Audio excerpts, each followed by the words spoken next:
Our next presenter is Ozzy Goldstein.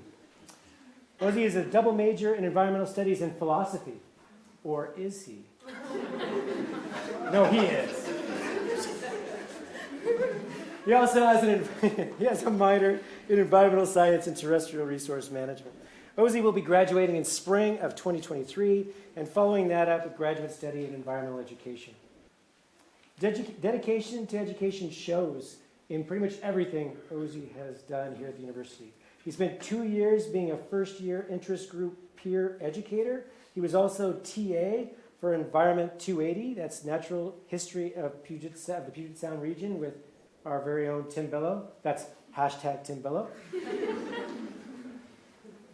The title of Ozzy's presentation today is Gleaning in Public Consciousness, how gleaning has changed and how its potential and how it has potential to advance food justice. His host organization was City Fruit, where his site supervisor there was Jordan Egbert. His faculty advisor here on campus was Professor Ian Schnee of the Department of Philosophy. Let's give it up for Ozzy.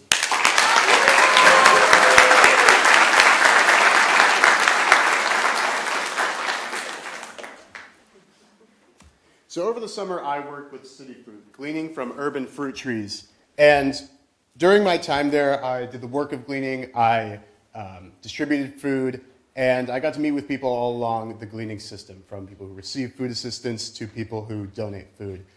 And let's talk about what gleaning means for a second. Gleaning is the act of collecting excess food from farms traditionally and distributing it to those in need. But pay attention to that last part, because it wasn't always like that. So let's go back in time a little bit. Gleaning began as a biblical commandment that the poor had the right to harvest excess food from fields for themselves. And over the centuries and millennia, this became an enforced legal right in many European kingdoms. But around the end of the 18th century, there was a change. With the strengthening of private property rights and the urbanization of rural populations and the need for a dependent working class, gleaning as a communal practice was essentially eliminated from the population. What you have today is a system of food assistance where an active upper class provides a service for a passive, dependent lower class. This usually happens in the form of food banking. Gleaning still exists, but in this same form. People don't necessarily glean for themselves anymore. So this brought me to my questions. First, I wanted to know, what do we even know about gleaning given this change? And given its history and these values, how can gleaning reintegrate into the food assistance system to advance food justice? For my research, I did a survey of people's awareness, involvement, and opinion on gleaning, and a literature review of the history and structure of gleaning and food assistance organizations. Here's what I found. For my survey, I found a generally underinformed perspective. People seem underinformed about gleaning efforts in their area, gleaning organizations. People were also responding to be more reluctant to donating their time and money to gleaning organizations as opposed to traditional food assistance like food banking. But there was positivity too. People were seeing gleaning as equally important to food assistance and expressed a want for fresh local food in the food assistance system. So from my literature review, I found that gleaning is actually one of the best ways and most efficient ways for food banks to incorporate food into their system. Most food from food banks is processed or boxed or canned food, which is easy to distribute but loses some nutritional value. I also found that the structure of of food assistance organizations matters.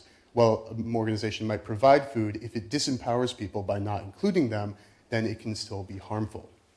So given my research, I identified 3 core values that gleaning programs must hold when integrating gleaning into food assistance so that they advance food justice and not just fall back into this hierarchy. So let's go through each of these one by one. Accessibility means breaking down barriers between people and food.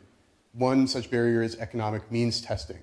At City Fruit, what we did was Fruit for All, where we gave away fruit to people without discrimination, not asking how much money they make, and there needs to be more of this sort of barrier breaking in food assistance.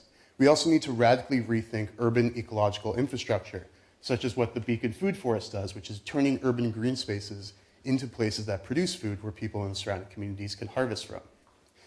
For gleaning to be effective at food justice, it also needs to be inclusive. This means reintegrating subsistence gleaning, how people historically did, into the food system.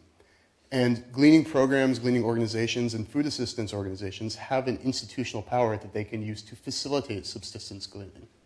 But past that, too, gleaning can be used to facilitate the creation of food communities, which are resilient in the face of institutional change and are more helpful and beneficial to people than an external force providing food to them. Lastly, gleaning programs need to make themselves aware, both to the people that can benefit from their fresh food and from the people who can fund and implement these programs into the greater food assistance system. So if we look back to this way food assistance is structured, we see a system that provides people with food but at the cost of perpetuating injustice. But this system doesn't need to exist. This is just one based on one set of values. If we reintegrate gleaning into the food assistance system, we can change the hierarchy. We can move from a place of disempowerment to empowerment, and from exclusion to agency, and ultimately from perpetuating injustice to advancing food justice. I would like to thank everyone at City Fruits, my site supervisor, Jordan Egbert, fellow intern Hannah Ubri, right over here, my faculty advisor, Ian Schnee, and all my friends, family, peers, classmates for their endless support throughout this time. Thank you.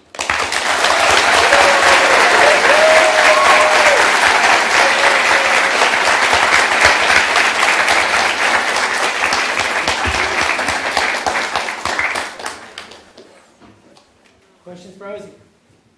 Yeah. Can you please reiterate or expand on what the term food justice means? Yeah, so the question was expanding on what the term food justice means. And food justice is essentially a branch of social justice where you recognize and target the inequalities in the food system. Structurally thinking, there is no need for hunger to exist in this world. There is an overabundance, there are still people lacking, there is overproduction, but it doesn't get to people.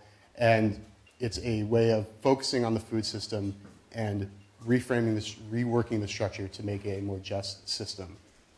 It's the best I can do in 30 seconds. Yeah. Yeah, I'm wondering how you think gleaning fits into sort of larger city-scale work, like the Seattle Food Access Plan or the Seattle Food Committee, these like interagency and interorganizational work. How do you see gleaning fitting into that? Well, I see gleaning as a great way to provide mainly fresh food. It's kind of the way it targets.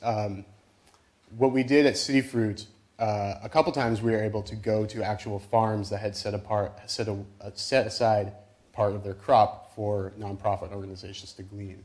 But that's sort of just fixing one part of the problem. The larger part that I could have expanded on, that could have been its own whole project, is making urban agriculture and urban orchards better things. Kind of like what was happening with the Beacon Food Forest. If you haven't been to Beacon Hill Food Forest, I highly recommend checking it out.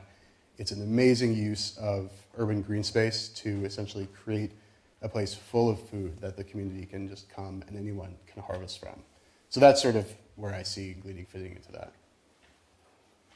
Any other questions?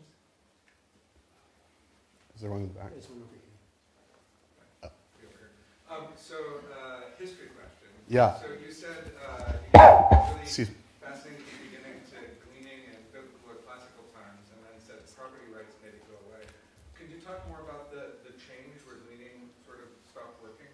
Yeah, so there's gleaning never, in that sense, not for what I can find, never existed in its fullest form in the United States. But looking into the history of gleaning in Europe, by the time that gleaning started to be attacked, like in the 16th, 17th centuries, there were robust gleaning communities. It wasn't just like an extra part people did for themselves. It was really the final step of the harvest.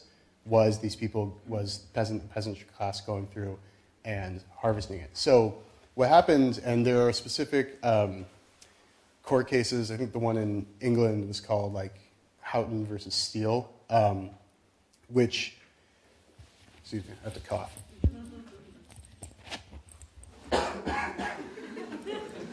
Which arose because of a conflict between a landowner and a group of gleaners. And the decision was essentially that there is no natural right to gleaning. So that was sort of the end of it. As industrialization happened, as people were urbanizing, as